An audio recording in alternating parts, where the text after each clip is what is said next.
দেখে মনে হবে খালি গায়ে পিছন ফিরে পা মুড়ে বসে রয়েছেন তিনি। ভালো করে দেখলে বোঝা যাবে গলায় বাঁধা রয়েছে নাইলনের দড়ি, সেই দড়ি বাঁধা রয়েছে বেশ কিছুটা উপরে সিঁড়ির রেলিংয়ে। শনিবার দুর্গাপুরের কমলপুরে এভাবেই উদ্ধার হলো তৃণমূল নেতার দেহ। পরিবারের অভিযোগ খুন করা হয়েছে তাকে। আপনারা কি মনে করছেন? এটা মার্ডার, একদম মার্ডার, মেরে পড়ে ওনাকে যা করেছে। ওনার কি কোনো শত্রুতা ছিল? না, ওনার কোনো শত্রুতা না, উনি সততার নেতা ছিলেন এবং সবারই উপকার করে যেতেন। মৃতের নাম নিখিল নায়েক, বয়স 60। এর আগে তৃণমূলের জেলা সহ সভাপতি পদে ছিলেন তিনি। প্রচুর পুলিশ এখানে মোতায়েন করা হয়েছে, জায়গা ঘিরে রাখা হয়েছে এই জায়গায়। পরিবারের দাবি তাদের বসত বাড়ির কাছে আরও একটি বাড়ি রয়েছে। প্রতিদিনের মতো এদিন সকালেও সেই বাড়িতে যান তিনি। দুপুরে খেতেন এই বাড়িতেই। সেখানকার বাগানের কর্মীর দাবি দুপুরে খেতে যাওয়ার আগে পর্যন্ত এই ব্যক্তিকে সুস্থই দেখেছেন। ফিরে এসে বাড়িতে ঢুকেই দেখেন এভাবে পড়ে রয়েছেন তিনি। পুলিশ সূত্রে দাবি দেহ উদ্ধারের সময় হাতে ভাত লেগেছিল মৃত তৃণমূল নেতার, পাশে ঢাকা দিয়ে রাখা ছিল খাবার। আজকে হঠাৎ করে শুনছি দুপুরবেলা কেউ মারধর করবে, মার্ডার করে দিয়েছে। শনিবার ঘটনাস্থলে আসেন রাজ্যের পঞ্চায়েত মন্ত্রী প্রদীপ মজুমদার। এদিকে দলের নেতার মৃত্যুর ঘটনায় খুনের অভিযোগ তুলেছেন পাণ্ডবেশ্বরের তৃণমূল বিধায়ক নরেন্দ্রনাথ চক্রবর্তী। আমাদের দৃঢ় ধারণা যে নিখিলদাকে মার্ডার করা হয়েছে। রাজনৈতিক প্রতিহিংসা ছাড়া তো এটা হতে পারে না। নিখিলের মতো নেতাকে হত্যা করে বাগানবাড়ি ফেলে দেওয়া হলো, কারা যুক্ত আছে মধ্যে ইমিডিয়েট তদন্ত করা উচিত, গ্রেফতার করা উচিত। পুলিশ সূত্রে দাবি ময়না তদন্তের পর জানা যাবে মৃত্যুর আসল কারণ। কমপ্লেন নিয়ে কেস হবে আর তদন্ত হবে, আর তদন্ত অলরেডি স্টার্ট হয়ে গেছে। তদন্তের সব রকম অ্যাসপেক্ট করতে দিন, সব রকম অ্যাঙ্গেল দেখা হবে, কোনো অ্যাঙ্গেল বাদ যাবে না, এটা আশ্বাসন আছে। কিন্তু ভাত খেতে খেতে কিভাবে মৃত্যু হলো ওই বৃদ্ধের? আত্মহত্যা নাকি খুন?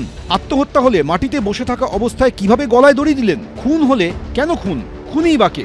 উত্তর এখনো অজানা। মনোজ বন্দ্যোপাধ্যায়, এবিপি আনন্দ, পশ্চিম বর্ধমান। আমেরিকায় ভারতীয় পণ্যের উপর 50% শুল্ক চাপিয়েছেন ডোনাল্ড ট্রাম্প।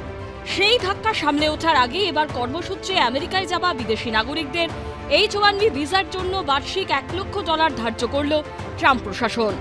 বিশেষজ্ঞদের একাংশের দাবি, ট্রাম্পের নতুন এই ভিসা নীতিতে নতুন করে চাপে পড়তে চলেছে ভারতীয়রাই, বিশেষ করে দক্ষ তথ্য প্রযুক্তি কর্মীরা যারা বিভিন্ন সংস্থার হয়ে আমেরিকায় কাজ করছেন। কারণ পরিসংখ্যান বলছে শুধু গত বছরে H-1B ভিসাধারীদের 71%ই ছিল ভারতীয়। দ্বিতীয় স্থানে থাকা চীনের নাগরিকদের H-1B ভিসাধারীরা প্রায় 12%। এই পরিস্থিতিতে সিঁদুরে মেঘ দেখছে ভারতীয় তথ্য প্রযুক্তি সংস্থাগুলি, যারা আমেরিকার বিভিন্ন সংস্থাকে পরিষেবা দিয়ে থাকে।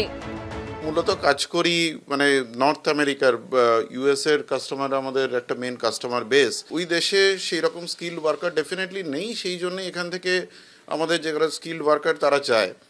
এবং এই ফিজটার ফলে যেটা হবে এখন, মানে যদিও এটা কোম্পানি পে করছে, বাট অনেক ক্ষেত্রে অনেক কোম্পানি হয়তো চাইবে না পে করতে, বা কস্ট অফ দ্য প্রজেক্ট এইটা টোটাল বেড়ে যাবে।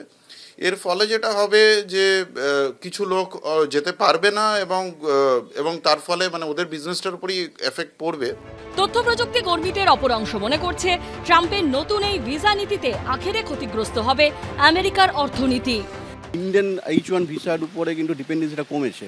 আপনি যদি ডেটা পয়েন্টগুলো দেখেন আর কি, আগে একসময় খুব অনেক বেশি লোকে যেত, তারপরে আস্তে আস্তে কিন্তু এটা অনেকটাই কমেছে। ফলে একদমই যে H-1 নেই বলে গেল রব সেরকম কোনো ব্যাপার নেই। নিয়ার শিওর কনসেপ্ট বলতে কি সেম টাইমলাইন জোনে এখন অনেক জায়গা থেকে কাজ হচ্ছে, যেমন কানাডা। কেউ কেউ আবার এই ভিসা নীতিকে অন্যভাবে কাজে লাগানোর পরামর্শ দিচ্ছেন। ট্রাম্প ভাবছেন ইন্ডিয়ান অর্থনীতির উপর চাপ আসবে, হ্যাঁ, তার ফলে কি হবে, এদের যদি ইন্ডিয়ায় ফেরত আসতে হয় না, ইন্ডিয়া থেকে যদি না যায়, তাহলে যোগানটা দেবে কি? এই প্রফেশনালদের যোগানটা কে দেবে? যোগানটা তো আমেরিকায় নেই বলেই বাইরে থেকে আসতে বাধ্য হয়েছে। এই ব্রেনটা যদি আমাদের দেশের জন্য কাজে লাগাতে, তাহলে কিন্তু আমেরিকাকে একটা উচিত শিক্ষা আমরা দিতে পারি। ডোনাল্ড ট্রাম্প আমেরিকার প্রেসিডেন্ট হবার পর থেকে তাকে বারবার বন্ধু সম্বোধন করেছেন নরেন্দ্র মোদী, কিন্তু সেই বন্ধুই সম্প্রতি ভারতকে জব্দ করতে গিয়ে ভারতীয় পণ্যের উপর 50% শুল্ক চাপিয়েছেন। এই আবহেই আবার সম্প্রতি 75তম জন্মদিনে নরেন্দ্র মোদীকে ফোন করে শুভেচ্ছা জানান ট্রাম্প। পরে সোশ্যাল মিডিয়ায় লেখেন, নরেন্দ্র আমার বন্ধু। প্রধানমন্ত্রীও পাল্টা ট্রাম্পকে বন্ধু সম্বোধন করে ধন্যবাদ জানান। তার দুদিনের মধ্যে H-1B ভিসা নীতিতে বদল এনে ফের ভারতকে চাপে ফেলে দিলেন ট্রাম্প। এই আবহে নরেন্দ্র মোদীকে নিশানা করেছেন রাহুল গান্ধী। এক্স হ্যান্ডেলে তিনি লিখেছেন, আমি আবার বলছি ভারতের প্রধানমন্ত্রী দুর্বল। बार बार जो अमेरिका इस प्रकार के कदम उठा रहा है, ये क्यों ऐसा कर रहे हैं? जहाँ तक कहा जाता था बहुत तगड़ी दोस्ती है प्रधानमंत्री और राष्ट्रपति की, उसका ये परिणाम है कि हम पे टैरिफ लगाया जाए। दुनिया में सबसे ज़्यादा टैरिफ हम पर लग रहा है, लोगों को रोज़गार का संकट पैदा हो रहा है। ये कहीं ना कहीं हमें हमारी जो कूटनीति विदेश नीति है उसकी कमजोरी है, तभी इतना कर रहे हैं वो। क्योंकि बाकी देशों पे तो नहीं कर पा रहे हैं। তৃণমূল সাংসদ মহুয়া মৈত্র এক্স হ্যান্ডেলে লিখেছেন 50% শুল্ক, $1 লক্ষ H1B ভিসা ফি। ডোনাল্ডের সঙ্গে নমর বন্ধুত্ব ভারতের জন্য খুব দামি হয়ে যাচ্ছে। সম্ভবত তিনি এবার একটু কম দামি বন্ধু বানাবেন। আমরা শুনতাম প্রধানমন্ত্রীর বন্ধু, আর যা যা নীতি হচ্ছে সেগুলো সব ভারতের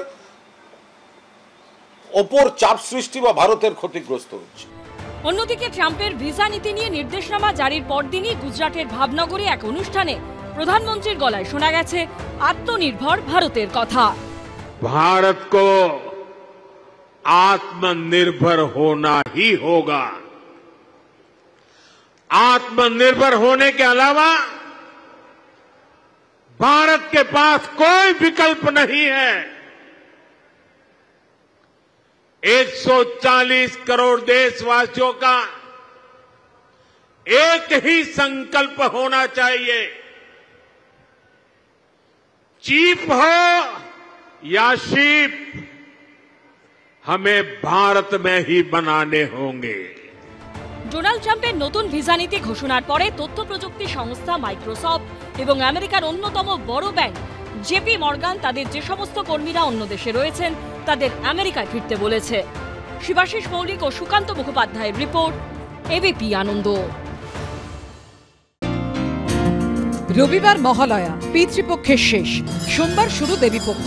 এবার মা মর্তে আসছেন হাতির পিঠে। শাস্ত্রমতে হাতির পিঠে চড়ে উমার আগমনে সমৃদ্ধি বাড়ে এবং কৃষিতে উর্বরতা আসে, সুখ শান্তিতে ভরে ওঠে পরিবার।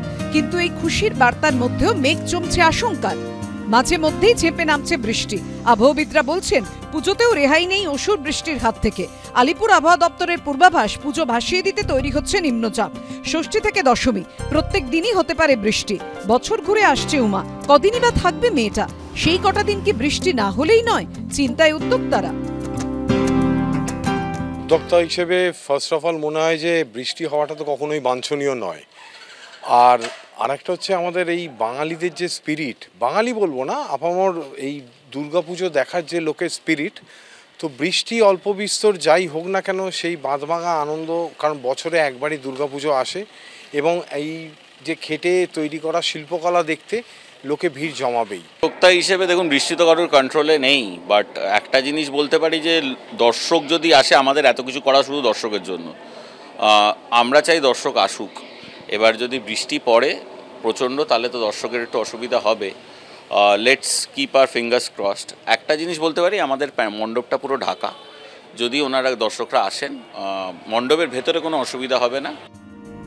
আলিপুর আবহাওয়া দপ্তরের পূর্বাভাস বলছে মহালয়াতেই শুরু হবে বৃষ্টি।